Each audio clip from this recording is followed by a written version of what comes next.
và những đâm tha mà nè dừng miền rụp biệp nó không cả riệp tròn lần nào chỉ vật xem kiaហើយការរៀបចំទាំងអស់នោះមិនមែនបងប្អូនយើងអរគ្នាអាចទៅតែម្នាក់ឯងបានទេបាទយើងត្រូវតែមានមិនថាដៃគូជីវិតដៃគូការងារឬក៏ដៃគូអាជីវកម្មទេបាទសម្បីតែនៅក្នុងថ្នាក់រៀនក៏យើងត្រូវតែមានដៃគូនៅក្នុងការរៀនសូត្រមួយគ្នាដែរជាដំណើរនៅក្នុងការដើរទៅណាបាទឲ្យតែពាក្យថាដៃគូគឺយើងតែងតែជួបប្រទះនៅការថាខាងចិត្តបាទការប៉ះទង្គិចផ្លូវអារម្មណ៍ការអឺចំណែនឈាននេះផ្សេងរហូតដល់មានការបែងជើងគ្នាទៅវិញទៅមកក៏មានដែរនៅក្នុងនោះមានសភៅដែលខ្ញុំធ្លាប់អានពីមុនគឺសភៅរបស់Dale Carnegie គាត់និយាយអំពី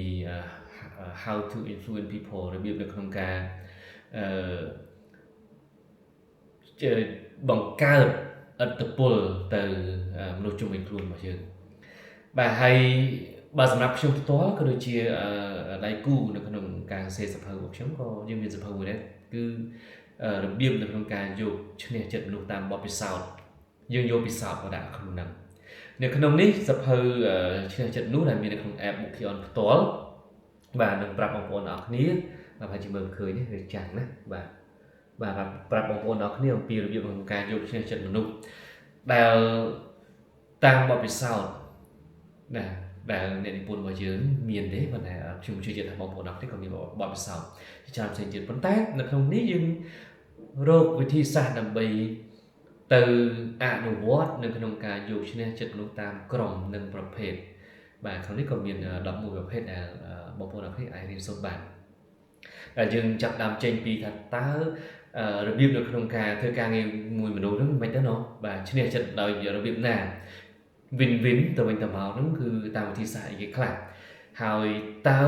អារម្មណ៍និងកម្រិតមនោចេតនាបែបណាដែលយើងត្រូវការពារកុំឲ្យវាទៅហួសពេកក៏កុំឲ្យវានៅក្រោមបន្ទាត់នៅក្នុងការរៀបចំការប្រស័យទាក់ទងនឹងពេកបាទចឹងទេបើសិនជាបងប្អូនចង់ដឹងលម្អិតអំពីរបៀបនៅក្នុងការប្រស័យទាក់ទងយកឈ្នះចិត្តមនុស្សទាំង11ប្រភេទបាទបងប្អូនកុំភ្លេចបាទធ្វើការ download app Bookion ឥឡូវនេះបាទសម្រាប់ការស្វែងយល់បន្ថែមនិងលម្អិតអំពីសភៅបទពិសោធន៍ជោគជ័យដើម្បីឈ្នះចិត្តមនុស្សអរគុណ